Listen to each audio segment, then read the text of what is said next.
From the roar of the crowd to the roar of the engines, this is Pit Pass, Pennsylvania's racing show.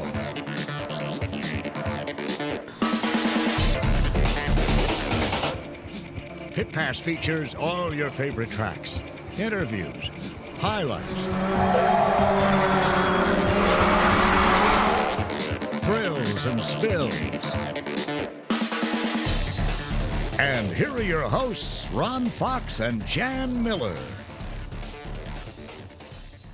Hey, welcome to another edition of Pit Pass here on WHVL. What a fantastic beginning to the weekend, but the rains did catch up and there were some cancellations on Sunday. Now on this week's show, we will have highlights from Saturday night at Hummingbird Speedway. We will also catch up with a driver who is climbing his way up the racing ladder. But first, we will start off with some highlights from the Summer Sizzler 100 for the late models at Motordrome Speedway. Tom Ferris Jr. in the black number 8 led the field to the green, but it would be the outside pole sitter Bobby Henry in the 11 who takes the early lead. The 32 of Glenn Galt Jr. works to the outside of Ferris to move up to second. Gary Wiltrout in the 95 squeezes under Ferris through turns 3 and 4. Ferris gets shuffled back another position by the 96 of Mark Poole.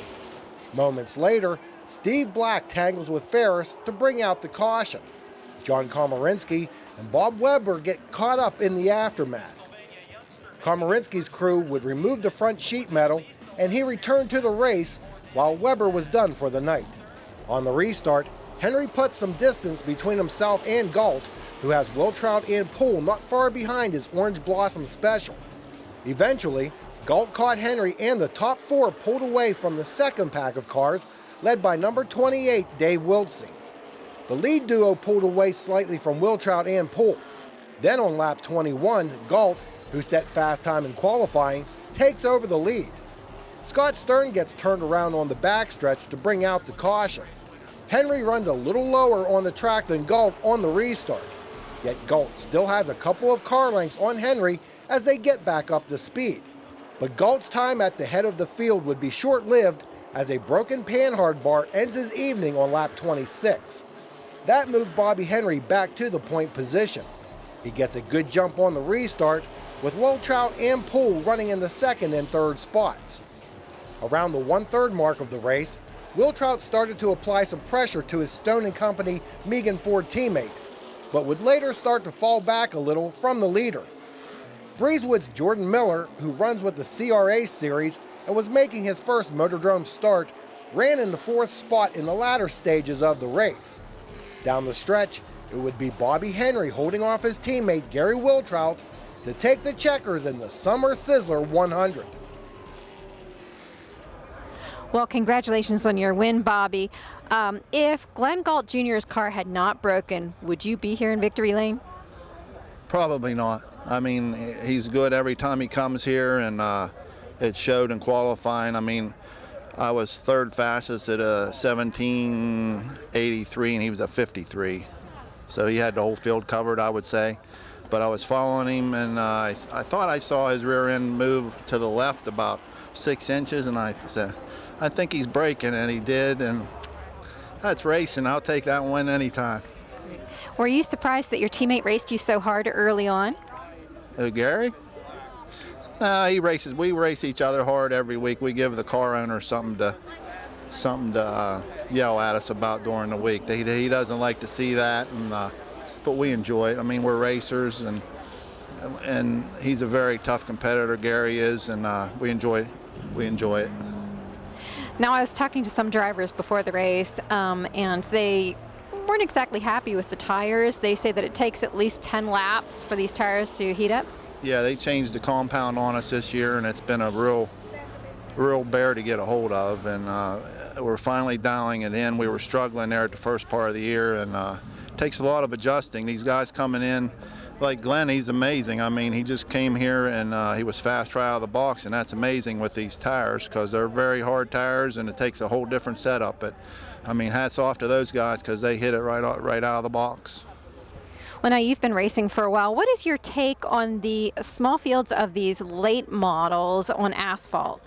Well, in my opinion, every year for the past probably 6 years, asphalt racing was kind of, you didn't know if there was going to be a track or not to race at.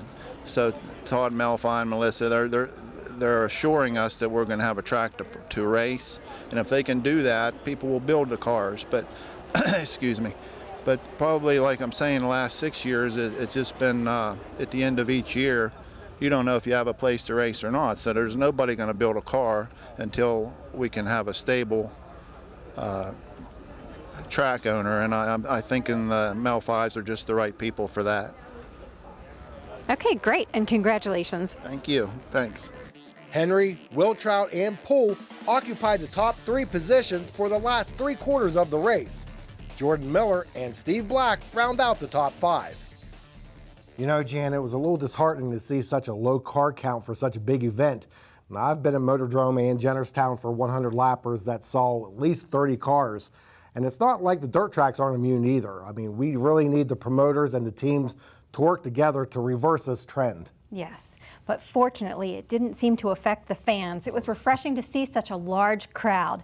Now we will have more highlights from Motordrome Speedway, but coming up next, we go to Hummingbird Speedway for Saturday night's action.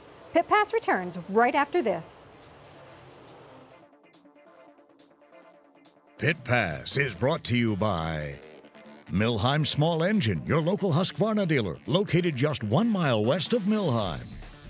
Pocono Raceway, the tricky triangle. Visit PoconoRaceway.com for tickets. And by Seagram's Escapes. Color your summer. What is it that makes a Husqvarna dealer a Husqvarna dealer? Well, just look close at the engineering in our outdoor power equipment. We're known for high performance and reliability in everything we make. So is it any wonder your Husqvarna dealer is also known for high performance and reliability in everything they do?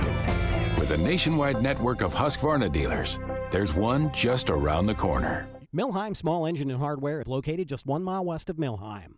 WHVL is your home for the best in local sports coverage, and we're at it again. The State College Spikes are coming live to WHVL, presented by Seagram's Escapes and Health South Nittany Valley. Washington grabs it, and he is out. The Spikes are looking to repeat as division champs in the New York Penn League. And tune in Saturday, June 14th at 6:30 p.m. as the Spikes face the Williamsport Cross Counters in the home opener at Medler Field. Spikes Baseball is sponsored by Thrivent Financial, Tire Town, ThePritters.com, Unimart, and Dairy Queen.